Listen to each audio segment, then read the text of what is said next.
ঐতিহাসিক দিনে তৃণমূলের সংহতি মিছিলকে কিভাবে দেখছেন? দেখুন, যখনই রামের নাম আসে বা রাম মন্দিরের প্রশ্ন আসে, আপনারা তখনই দেখবেন মমতা বন্দ্যোপাধ্যায় এবং সেই সঙ্গে সঙ্গে তৃণমূল কংগ্রেসের কোথাও গিয়ে একটা সমস্যা তৈরি হয়। অর্থাৎ রাম মন্দির বা রাম মন্দির নির্মাণ, সেটা নিয়ে বারংবার তৃণমূল কংগ্রেসের লোকেরা প্রশ্ন তুলেছে। আমি বলবো, তৃণমূল কংগ্রেস যে কাজটা করছে, এই কাজটা সনাতনীদের তারা কিন্তু আত্মসম্মানে আঘাত করছে এবং সনাতনীরা এটাকে কখনোই ভালোভাবে নেবে না। আজকে রামকে নিয়ে বা রাম মন্দির স্থাপনের দিন আজকে এই ধরনের মিছিল বের করার মানেটা হচ্ছে এক কথায় একটা উস্কানিমূলক প্ররোচনা বলা যেতে পারে, যে প্ররোচনা আজকে তৃণমূল কংগ্রেস করবার চেষ্টা করছে। কেন আজকের দিনেই মিছিল করতে হয়? আর কি দিন ছিল না?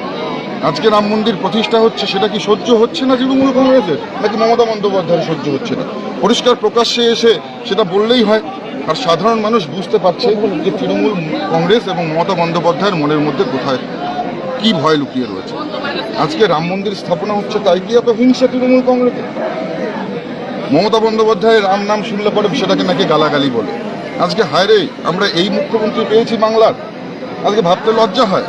বাংলার মান সম্মান যে ধূলিসাৎ করে দিয়েছে এমন একজন মুখ্যমন্ত্রী। আজকের বলবো যে আজকে তৃণমূল কংগ্রেস যে সিদ্ধান্ত নিয়েছে বিভিন্ন জেলায় বিভিন্ন কলকাতায় মিছিল করবার, এটা তৃণমূল কংগ্রেসের কফিনের শেষ পেরেক। এবং এই মিছিলের মাধ্যমে কোনো যদি প্ররোচনামূলক কথা, কোনো ধরনের যদি প্ররোচনা করবার চেষ্টা করা হয়, সে যেই হোক, কোনো এমএলএ হোক, এমপি হোক, মন্ত্রী হোক বা মুখ্যমন্ত্রী হোক, কাউকে ছেড়ে কথা বলা হবে না। একদম পরিষ্কার স্পষ্ট আপনাদের ক্যামেরার সামনে বলে দিচ্ছি। ঐতিহাসিক দিনে তৃণমূলের সংহতি মিছিলকে কিভাবে দেখছেন? দেখুন, যখনই রামের নাম আসে বা রাম মন্দিরের প্রশ্ন আসে, আপনারা তখনই দেখবেন মমতা বন্দ্যোপাধ্যায় এবং সেই সঙ্গে সঙ্গে তৃণমূল কংগ্রেসের কোথাও গিয়ে একটা সমস্যা তৈরি হয়। অর্থাৎ রাম মন্দির বা রাম মন্দির নির্মাণ, সেটা নিয়ে বারংবার তৃণমূল কংগ্রেসের লোকেরা প্রশ্ন তুলেছে।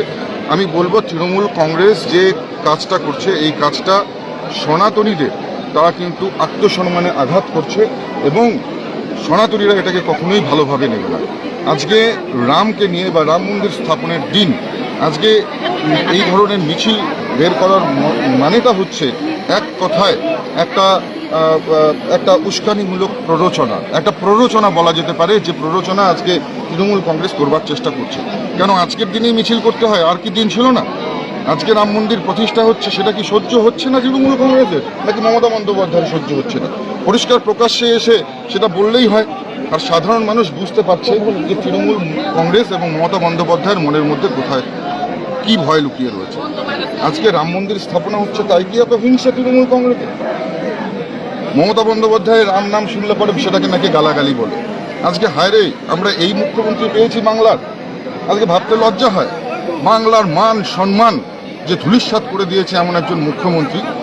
আজকের বলবো যে আজকে তৃণমূল কংগ্রেস যে সিদ্ধান্ত নিয়েছে বিভিন্ন জেলায় বিভিন্ন কলকাতায় মিছিল করবার, এটা তৃণমূল কংগ্রেসের কফিনের শেষ পেরেক। এবং এই মিছিলের মাধ্যমে কোনো যদি প্ররোচনামূলক কথা, কোনো ধরনের যদি প্ররোচনা করবার চেষ্টা করা হয়, সে যেই হোক, কোনো এমএলএ হোক, এমপি হোক, মন্ত্রী হোক বা মুখ্যমন্ত্রী হোক, কাউকে ছেড়ে কথা বলা হবে না। একদম পরিষ্কার স্পষ্ট আপনাদের ক্যামেরার সামনে বলে দিচ্ছি। পেয়েছি বাংলার, আজকে ভাবতে লজ্জা হয়। বাংলার মান সম্মান যে ধূলিসাৎ করে দিয়েছে এমন একজন মুখ্যমন্ত্রী। আজকের বলবো যে আজকে তৃণমূল কংগ্রেস যে সিদ্ধান্ত নিয়েছে বিভিন্ন জেলায় বিভিন্ন কলকাতায় মিছিল করবার, এটা তৃণমূল কংগ্রেসের কফিনের শেষ পেরেক।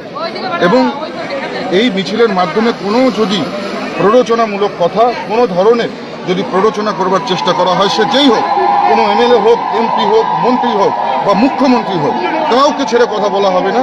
একদম পরিষ্কার স্পষ্ট আপনাদের ক্যামেরার সামনে বলে দিচ্ছি।